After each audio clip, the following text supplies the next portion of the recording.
over the country, the police are openly merging with the military as the military moves into schools, government buildings, police departments, openly running checkpoints at shootings, DWIs, bar districts, Canada, England, Germany, Australia, the United States, troops everywhere, openly making their martial law move to acclimate the public with things that sound reasonable. Trends forecaster Gerald Celente, who's been tracking all of this, is going to be joining us. And go ahead and put up on screen the if you encounter any of the following, called the Joint Terrorism Task Force. This was sent out nationwide. This is the Phoenix version of it in '99. I have been sent scores of similar manuals. I've gotten the Austin manuals of them training that if someone makes a frequent reference to the U.S. Constitution, can you guys pull up the reverse side of the flyer? It's one of those threefold. I want to show people. It says those that make frequent references to the Constitution. So if you talk about that, you're a terrorist. Second Amendment groups, quote, defenders of the U.S. Constitution against federal government and UN super patriots, groups of individuals engaged in paramilitary training.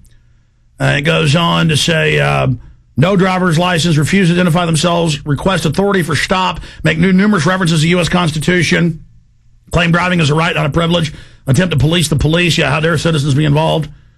And it goes on and on and on and on and on and on. Now, I just got in and we made some calls and checked it, but I've already seen this very insert. It goes out every 6 months. So I've seen this over and over again, what you're about to see. Coming up a little bit later in the interview with Celente, but it's been updated. And let me tell you, you're a terrorist, folks, if you talk about the North American Union or the Trans-Texas Corridor. It doesn't exist, that's terrorism. If you talk about the New World Order banking conspiracy, which is all over the news, openly being announced that the banks are taking over with a new bank of the world, doesn't exist, you're insane. How dumb do they think the police are? That they're giving them this when it's all over the news, being announced, and, well, they're letting them know. This is not acceptable to believe in. And people that talk about this are dangerous to you and will kill you, and that's what this says. They will try to kill you. It says right here, threatening to the lives of officers. Let me find it. Targeting of law enforcement and emergency personnel. There you have it, ladies and gentlemen. I mean, this is what they teach them. Hey, if somebody tells you there's a new world order taking over, they're a terrorist. And so Kelly Rushing and other people around the country, Kentucky, Tennessee, Arkansas, California, they walk up and go, officer, I'd like to give you this Ron Paul speech. And they kind of arrest him the next day and say that's a terroristic threat, that speech of that congressman saying there's a new world order, because they believe it's illegal, and he went to trial and was found not guilty. On the end of the video is also my film Road to Tyranny. I mean, they're brainwashed. And then I have footage from a squad car at a checkpoint in Virginia where Abby Newman, naval veteran, buying canning equipment, lives on a farm, no criminal record, pulls up, says, I'm not going to show you my stuff. This is a warrantless checkpoint. They drag her out, find a pocket Constitution, and it's state police with their microphones on their chest, on their ties, and they've got her in cuffs in the car, and they're going, I can't believe it. In fact, bring me a pocket Constitution out of the bookstore back there, please, out of the warehouse. And they're just going, oh, my gosh, it talks about voluntary Social Security. I think we got one of them. I think this is illegal. Is it illegal to have this? They're like, I think that is. I think that may be. Oh, my goodness gracious. You people are crazy cult members. We're the normal people. You have sworn an oath to the Bill of Rights and Constitution. I just had an Army colonel on. I said, do you swear to protect and defend the Constitution? He said, I can't talk about it. I gotta go. Oh, my God, he's mentioning the Constitution. No, please, not that. Not this, please. Oh, it's so evil. But, I mean, literally, the state police are like, oh, we got one of them. We got all the training we've had. We finally found one of them. One of them. One of these. Well, now you say, hey, the foreign banks are taking over. I got one of them. Oh, goodness. Hey, there's a world government they're setting up. Hey, there's North American Union. He's trying to kill me. It's a rattlesnake right there. They're dangerous. Dangerous. Dangerous. But this just broke. I just showed you the earlier terror training manual saying those that talk about the Constitution are terrorists and are a danger to police, those that are in Second Amendment groups. Here is the MIAC strategic report, and this is 2/2009, the modern militia movement. And they mix in here people that believe there's 9 FEMA regions, people that believe there's a NAPTA superhighway, and they show the official NAPTA superhighway map the government put out. Doesn't exist.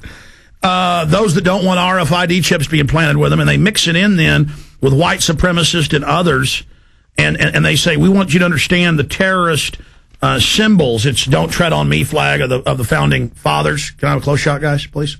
Instead of that shot, can I have this? Thanks. You know, the flag of the founding fathers, all of it. We're going to go over this. This is amazing propaganda. And they say in here, you know, there is...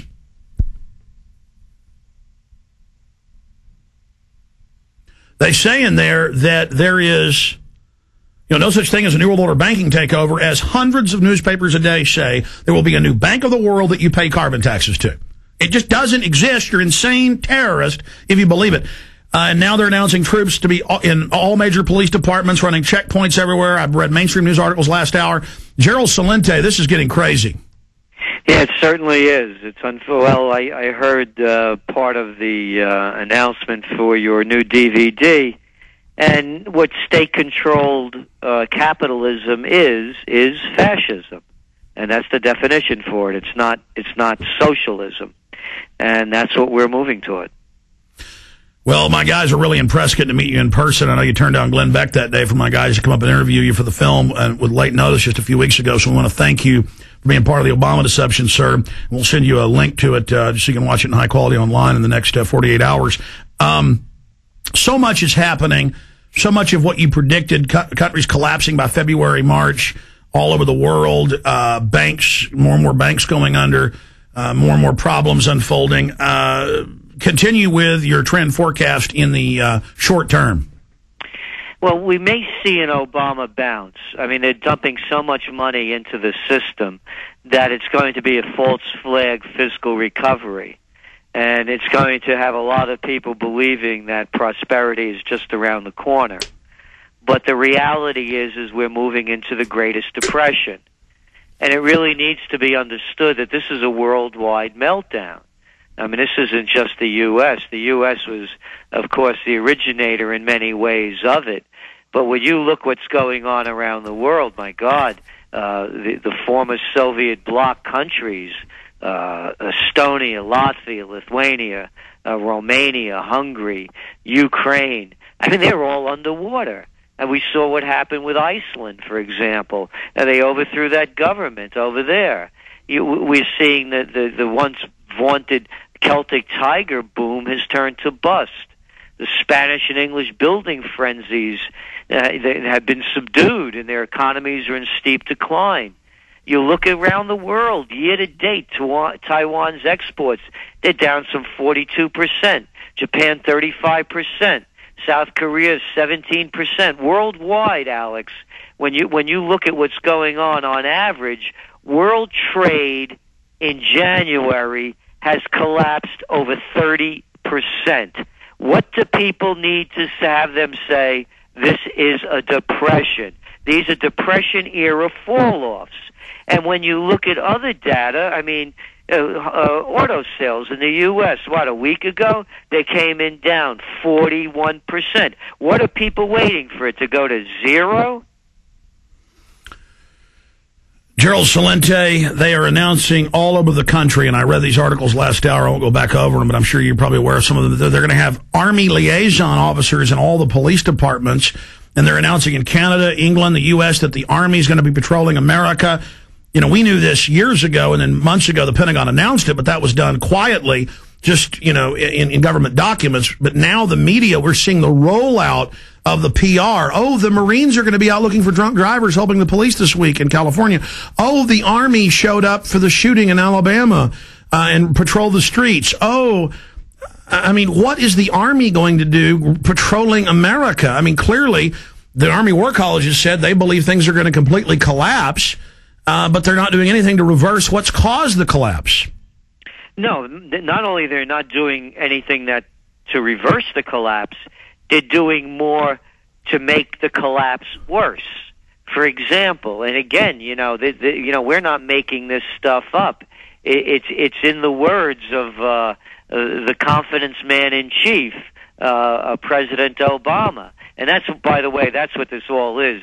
It's a confidence game. And as you well know, the term confidence man comes, con man, is they build confidence. So when you listen to his speech, for example, to Congress, he used the word confidence 7 times, to have confidence in the plans that they're doing.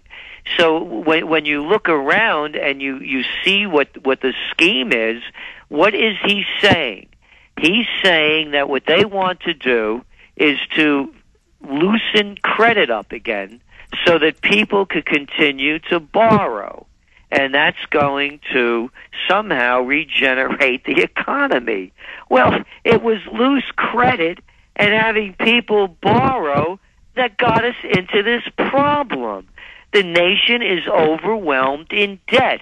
And now the solution is, well, we have to unfreeze the credit markets so that people could go out and borrow and buy cars and build homes. So, I mean, this is pure insanity, and no one is saying it. Instead, they're like these bobblehead dolls on the back of cars. You know, they're agreeing with it. And this is the quote from him: "Our goal is to quicken the day when we restart lending to the American people." And he goes on, "You see, the flow of credit is the lifeblood of our economy. The ability to get a new loan is how you finance the purchase of everything, from a home to a car. Flow of credit, the ability to get a loan, well, all this sounds positive, but what does it mean? It means taking on more debt and borrowing more money." Meanwhile, they're announcing openly that it's socialism, as if that's a good thing, but giving most of the money to the banks, that's not really socialism, that's just highway robbery or piracy. But they are giving hundreds of billions of chicken feed, $15 every few weeks, to the general public, selling them on the idea that all this debt is owed by the people when it's a pittance. I mean, it's just amazing to see them looting and robbing the middle class to give it to the elite and the poor. And that's exactly what they're doing. So, you know, here we have, I mean, private sector credit market debt is 174% of the GDP. This is amazing. There's never been any numbers like this. In 1962, consumers had 37% less debt than income. Now they have, in 2001, they had 1% more debt. And now it's way over that.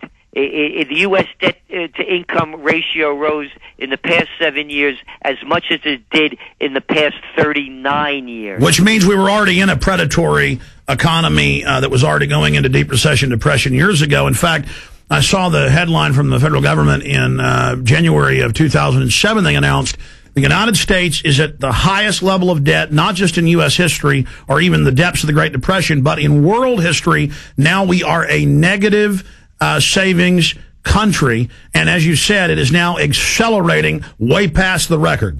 And what is the solution? Print more money, let people borrow more, put them deeper in debt so they could become more of the indentured servants that they've become, so they could bail out the big guys. I mean, look at this AIG thing. It's what, up to $160 billion? And they're saying they're too big to fail? Who did the money go to? Oh, it went to Deutsche Bank. It went to Goldman Sachs. It went to the Merrill Lynch mob. The bears, you know, one after another. Sir, how outrageous is it? I mean, give us your expert take on this. To have Senator Sanders say to private Federal Reserve Chairman Bernanke, where did the trillions go? And Bernanke says, I'm not going to tell you.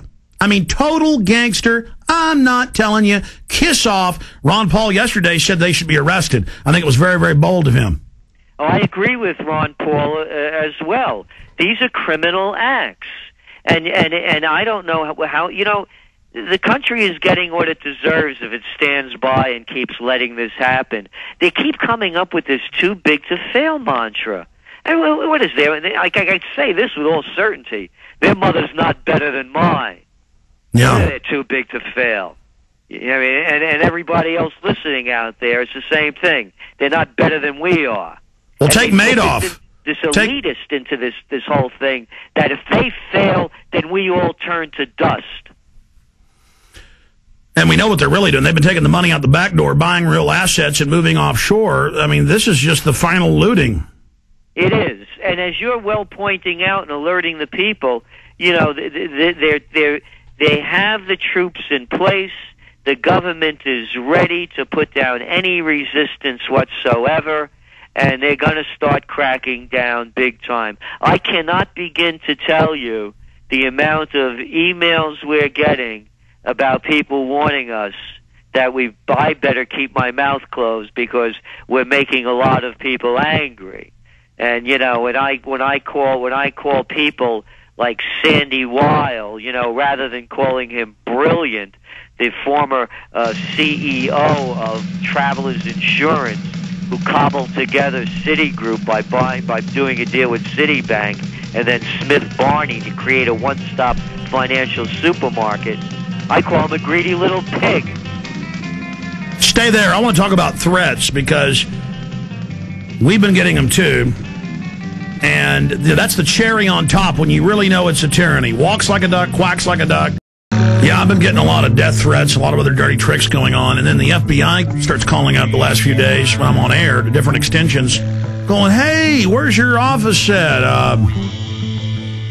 Yeah, this company, it's Alex Jones's company. Give me a list of where your servers are at, as if they couldn't find that or know that. It's like the mob calling up going, how's your kids doing when they play in the backyard? We do get calls like that at the house as well, or women calling my wife up going, hi, I'm calling for Alex. Well, who's this? This is his wife. Well, that's impossible. We're getting married. I'm pregnant. You're just totally made up, and it's really intensifying right now with the Obama deception. What does that sound like to you, Mr. Salente, along with the harassment you're getting? Well, it's about right, you know, and we're also getting a lot of people saying that we need protection services. And just for a note, I'm a close combat practitioner, and my mentor is John Perkins of attackproof.com, and I've been at this for over 25 years. So, you know, we're ready for whatever comes at us. Of course, you know, you never know what could come in the dark of a night, you know. But we're doing our best to stay alert and preparing for the worst, because as close combat practitioners, you know, we're survivalists, and you always could pull back from preparing for the worst. But the people that are hoping for the best, if the worst happens, they have no room to move back from. So in these coming times, we're telling people, prepare for the worst. You know, you always could have room after that, but if you're waiting for somebody to come and save the day, you're going to be in trouble. Absolutely. You also are armed and believe in the Second Amendment, but that shows we're getting to them if they're threatening Gerald Salente and Alex Jones. Oh yeah, look, you know, I as I mentioned, you know, at the break, you know, I'm calling, you know, this Sandy Weil, the guy that put together Citigroup. You know, he's a greedy little pig. I mean, they put all these local bankers, community bankers out of business, people that had good jobs as branch managers, vice presidents. They lost them, or else they became clerks for Sandy so he could make his $1 billion pluses. The same thing with Bank of America. I call him Ken, you know, Greedy Lewis, money-grubbing Lewis. I mean, when does these people have enough? Or the brilliant Larry Summers and Ron Paul, yourself, myself, we're calling for their indictment, their investigation, instead of them grandstanding as our saviors. They can't get us all if we stand up and say, you're the crook, you're the pig. You know, it's not going to work for them. Exactly, and that's why, you know, shows like yours particularly, and the people that listen to you, you know, to coin a phrase, you know, now is the time for all good men to come to the aid of their country. Because if people don't stand up, we're going to be mowed down, and it's as clear as the day. It's happening. And again, you know, this began under Bush. It actually began under Reagan. Under Clinton. He started taking away our Fourth Amendment rights and accelerated under Bush, and Obama's carrying it forward. It's to put us into servitude. Again, with this whole mantra of too big to fail, psychologically, that says the rest of us are too small to save. And it's in the grand tradition of, this whole Titanic mentality. The lifeboats are there. The life jackets are there. The life rafts are there. But they're not for the little people. They're only for the too wealthy to sink. That's right. They lock the poor. Same thing is going on now. Actually, as you know, lock the poor in the bottom so that the elites could all run off and leave the women and children. Now, expanding on that, it's clear they're going to just keep bankrupting everything, set up their world government system, then try to refinance everything on our backs. And if we don't like it, Northcom and the militarized police are standing by. I mean, this is high treason, the country hijacked, just like the central banks hijacked third world countries. How do we stop that, or is it just going to run its course? Well, I don't know, how it's going to stop, because I have to tell you, Alex, that, I'm a believer, my moral belief and the way I was raised, in religion that I was raised in, it's criminal to kill innocent people. And all the evidence is out there now that the Iraq War was as we saw with the McClellan and other people coming out with information, that they knew that Saddam Hussein didn't have weapons of mass destruction or ties to Al Qaeda. So on the military level, we're killing innocent people, and on the financial situation, we're robbing people blind. And both of them, whether it's Bush or Obama, they all should be brought up for high treason. It's very, very serious times. Tyranny is in our face. Gerald Celente, isn't that the weakness of these tyrants, though, is that they are so classically corrupt, so classically tyrannical, so classically, obviously criminal, bankrupt degenerates who are the enemies of all free people everywhere in the free market? It is, I began my career, just as a little background, I ran the mayoral campaign in Yonkers, New York in 1971 at a graduate school. And from there, I worked in Westchester County politics, and they sent me up to Albany. I was the assistant to the Secretary of the New York State Senate. And that's when I started to despise politics, because I saw that the only way you could get up to the top is suck your way up to the top. I'd be hanging around the Senate chamber with my pal, chit-chatting about this or that. I was a young guy, and a senator would walk in, and my buddy would leave me to go pull out the chair to help the senator sit down. To watch grown men grovel is a disgusting spectacle. And if the people only knew what a con game all this is, they would overthrow this government in a heartbeat. All of them. These people are paper thin for the very reasons that you elaborated. All they are, it's staging. They're confidence men. It's a con game. And once people understand that, they won't buy into the con. But for some reason, people keep drinking the Kool-Aid. And it amazes me. I mean, I have loads of friends that are, these screaming liberals. And when you point out, hey, Obama just increased the military budget by 4%. Oh, they don't want to hear that. Oh, Obama's sending 17,000 troops to Afghanistan, and with another, 30,000 on schedule. They don't want to hear that. So people are living like children, and they only want to believe what they want to believe, and they stick their heads in the sand to the rest. So I just think the whole problem comes down to is that people have lost their dignity and self-respect.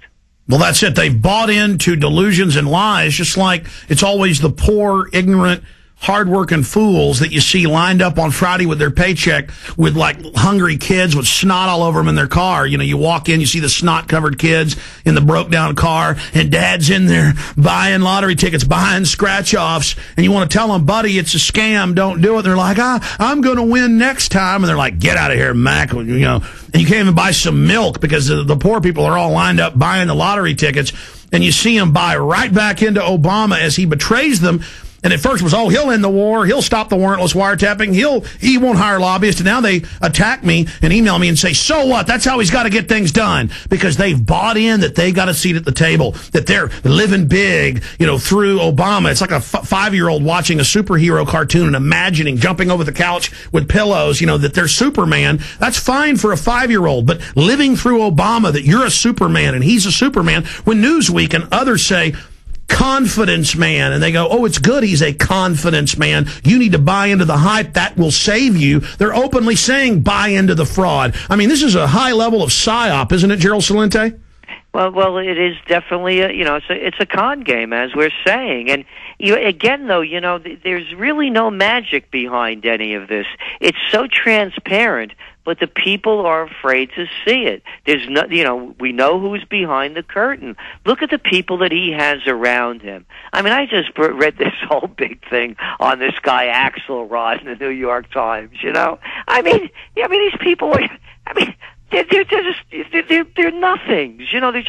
They're just blowhards, and the people buy into it and they bow. And as I said, until people regain their self-respect and dignity, we're not going to have the changes that we really need in this government. And people really have to stand up first by starting at the local level and stopping these stupid taxes that they keep pushing down our throats.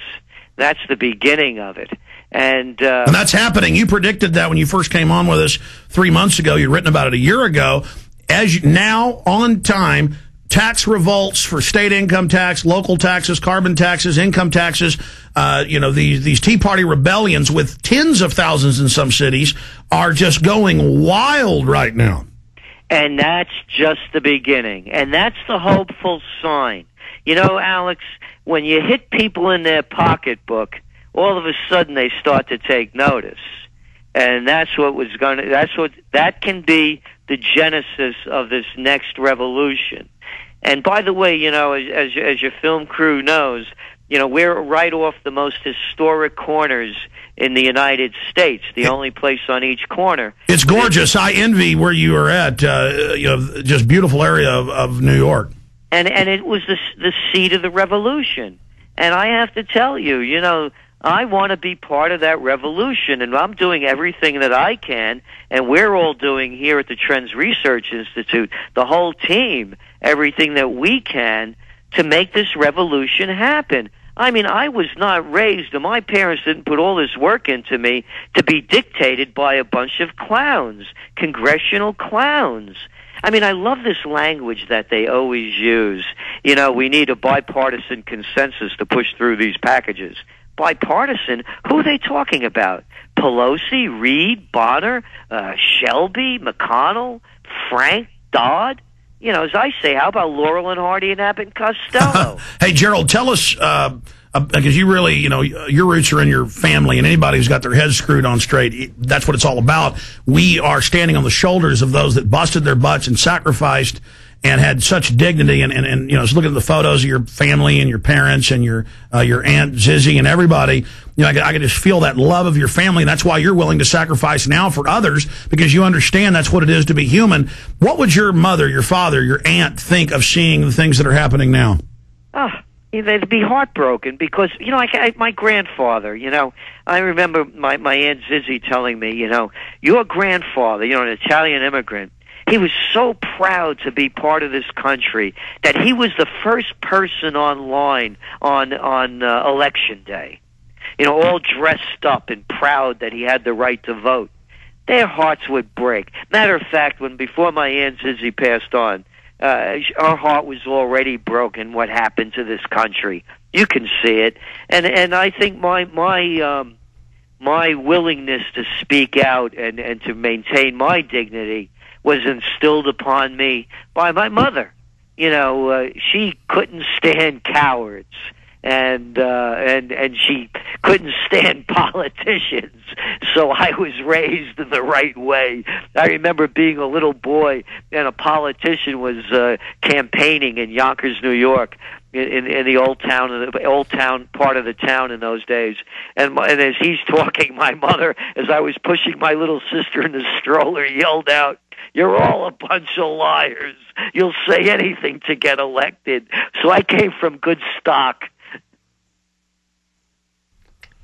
Oh man, you're absolutely right. And you know, people valued freedom because most people that came to this country, well, everybody that came, whether it was from England or Africa or China or Italy or Russia, they had come from tyranny and thugs and bureaucrats ruling over them and having to go hat in hand to be able to do anything. The elites trying to suppress society, destroy middle classes. They recognized tyranny, and I think we've just had it so good so long that we forgot that we have to fight for liberty, as Thomas Jefferson said, or you lose it. And now the greedy thieves are trying to take it all. Well, the one thing that I would say, we haven't had it so good for so long. You know, it's like the frog in the frying pan. You know, they turn up the heat a little bit at a time, and that's what they've been doing. I mean, you know, to me, the last great president of this country was Eisenhower. You know, I mean, this is a man. Anybody that says Eisenhower was full of baloney, I would have loved to have seen them go up and say that to his face. You know, he warned us about the military-industrial complex. And then we got that I'm no crook Richard Nixon, and it declined since then. And they've been robbing us blind. You know, I remember when I first went to college, they had antitrust acts. You know, if you were a big company, you couldn't buy things cheaper than anybody else because you were buying them in quantity. So it allowed the mom and pops to stay into business. Well, just to clarify, I mean, I agree with you that we have been having a lowering standard of living really since the 60s, with both the man and woman having to work, with the children being controlled by the state, with debt rising and savings falling. I agree with you. I mean, I'm talking about in the last 100 years. We've seen a lot of, you know, power massing through the robber barons, but go ahead. Oh, no, we're on the same page. And I just wanted to make that, you know, that one point. And the last 100 years are going back, you know, that quote that I've read from Lincoln, warning about the corporations taking over the country. And so this has been a long downhill slide, but now it's just accelerated to the point where, I mean, we're becoming indentured servants of the state. Gerald Celente, my guys, when they went and interviewed you a month ago, brought back your new book that just came out. And just while we were editing footage or, you know, files were rendering and I had time, I read it. And, you know, you would think a book about, you know, about your aunt wouldn't be informative, but it was super informative. And I know you've written so many books, so many bestsellers. Spend a few minutes, and then I want to get into this training manual they're giving police all over the country, demonizing people that talk about a new world order. But tell us about the new book. Well, the book is called What Zizzy Gave Honey Boy, and Zizzy is the Italian dialect, the Neapolitan dialect for auntie.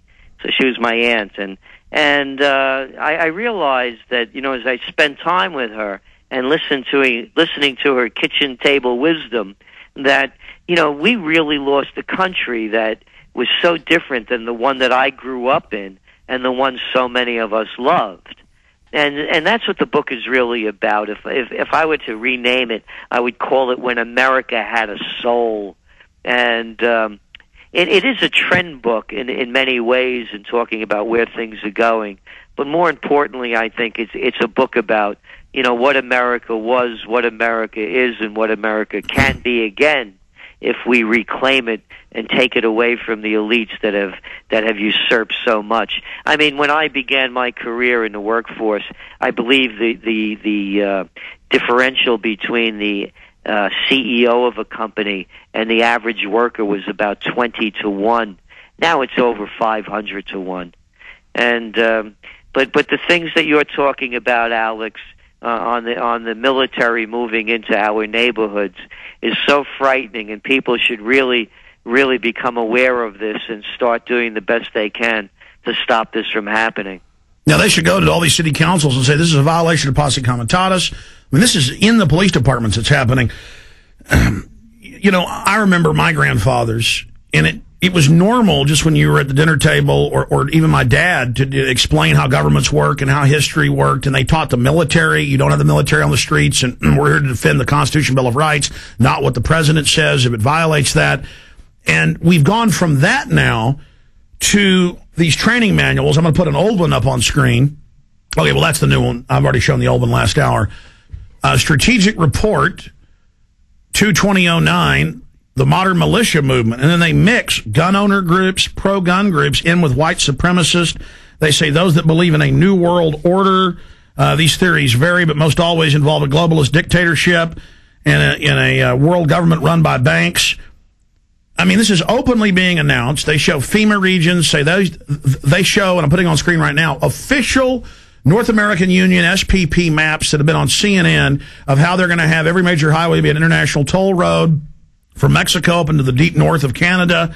And they just say it doesn't exist. These people are insane. So they're teaching police, as the New York Times, the Washington Post announced, world government, a Bank of the World, Newsweek, Time, headlines like in the Times of London, and now for world government, where they say we kept it secret for your own good. In this training manual that's going out to police everywhere in the country, it has a "Don't Tread on Me" flag. It shows America, freedom to fascism, and the film Zeitgeist in it. We just showed that, and shows it next to the Turner Diaries, which was a white supremacist thing about killing police. So see how they do guilt by association. I mean, this is just off the charts, and this was sent to me by the Missouri Information Analyst Center. A police officer sent it to me. That's where they got it from. But it says on the cover of this, unclassified, law enforcement sensitive. And I've seen these in Texas versions and others. It's the same thing, but they're updating it. I mean, how do they say none of this exists and then mix in mainstream things that are happening with white supremacists and tell police that people are dangerous if they're into this? Well, that's the way they always do things. They lump them all together, and it's one size fits all.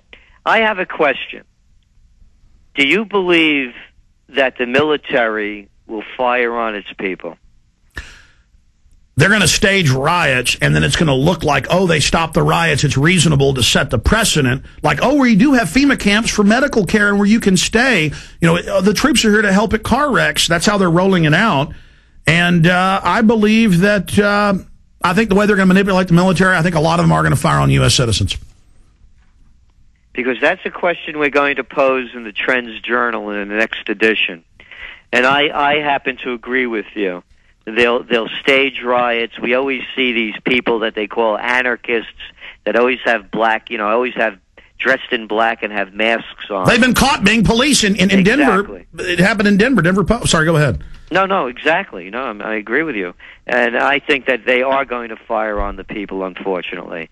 And the only thing that we think that can happen that to stave this off is if that tax revolts take a greater precedence and that we can push in a different direction sooner. Because we believe that this summer you're going to start seeing the first outbreaks of major violence. My saying is originally a Bronx boy is that when people lose everything and they have nothing left to lose, they lose it. And people, the white shoe boys, they have no idea what it is, to be destitute. And we're going to start seeing riots in major cities that way surpass, actually, those that we saw back in the 1960s when cities were being burnt down. You're going to start seeing the same thing happen in the United States. We're forecasting by this summer, and we're saying to people, you better prepare for the worst. You know what's incredible? This private group, and the ADL and Southern Poverty Law Center put these out, but I've seen these similar ones all over the country. They end up saying in here, this is sensitive. You can't show anybody this. It's our free speech to show how you're demonizing the American people and how you're setting up this police state grid and mixing in good patriots and slandering things like America, freedom to fascism, anti-freedom. It says anti-income tax film. How dare them? I mean, this and saying, oh my gosh, look at the evil symbols here. Our founding fathers' flag. I mean, it's just unbelievable. It says at the top, Jeremiah W.J. Nixon, Governor, John M. Britt, Director, DPS, James F. Keith Lee, Colonel, MSPH, Van Godsey, Director, and then Missouri State Highway Patrol. And then they say, oh, police, don't you dare show this to anybody. This is unclassified, law enforcement sensitive. And they say, we'll go after anybody that covers this. This is the First Amendment. This is America. This is what the police and military are being trained. And it says here, North American Union conspiracy theorists claim the Union would link Canada, the United States, and Mexico. The NAU would unify its monetary system and trade the dollar for the Amero. Associated with the theory is concern over NAFTA superhighway, which would fast track between the three nations. And it goes on to mix it in with white supremacists. It has nothing. Well, there's the Wall Street Journal Market Watch. How realistic is a North American currency? It says uniting U.S., Canada, Mexico money could result from crisis. And then they admit what we read out of the Robert Pastor CFR public documents. Judicial Watch sued. And this is put out by Simon & Schuster in books now. Jerome Corsi. You guys look like fools. Okay? It's all over the news they're doing this. We sued and got the documents where they said it's a North American Union, and then you're saying we're dangerous and it's lies and telling police. Look, the other training manual I said, if you talk about the Constitution, you're a terrorist. The one from Phoenix, Gerald Celente, I mean, this is just getting insane. I think they're going to start also putting in there the people that are looking to secede from the Union, all these secessionist movements. Oh, no, that's in there. That's in there. Oh, that's in there. Okay. Yeah. Oh, how dare these states that created the federal government, declare that they're going to bring them to heel. Yeah. And no, we're in a very, very dangerous time. And the other thing that, we should be looking for, because we're calling for as you well know, the Greatest Depression, and we're also looking for the collapse of '09 to begin to happen with the commercial real estate sector, which is going to be much greater collapse than the subprime and residential sector. But in the meantime, we're going to start seeing some false flags to get the people's minds off the economy. And we're very concerned, of course, what's going on in the Middle East. And we just saw, for example, the one ray of hope from the Obama administration with this new diplomat, Freeman, that was forced to resign under pressure from the lobbies, the Israeli lobby, because he doesn't believe the Palestinians are being treated very well. And so we think that being that the Israeli government is in such turmoil, and that there can really be some kind of Middle East conflict, and it keeps pointing to Iran. And we're warning that if either the United States or Israel attacks Iran in any way, it could be the beginning of World War III. Gerald Celente, we are out of time. TrendsResearch.com. I appreciate you coming on once a month with us. I hope you'll accept the interview with Jason Burmis here on the Genesis and InfoWars Network soon. And I want also to get you on the next month to give me a review of the Obama deception that you feature so prominently in. And I just want to thank you for all you do and for coming on the show. Oh, thank you so much for having me, Alex. God bless you, sir. Folks, I'm just reading this thing. It mixes white supremacist and things in with protest at the Federal Reserve locations around the country, the Fed. I mean, we're not allowed to do that as Americans. We're not allowed to say, Congress should be able to find out where the money went. How dare Senator Sanders ask? How dare Ron Paul? Look, police and military are sending this because they know what's going on. Wake up and don't be fools, those of you out there that work for the system. The foreign banks have seized the U.S. The FEMA camps that they say don't exist in here are all over the news. I mean, I can go through every line in here and disprove it, and we are going to do it. We are going to expose this anti-American propaganda for what it is that's certified by the state of Missouri.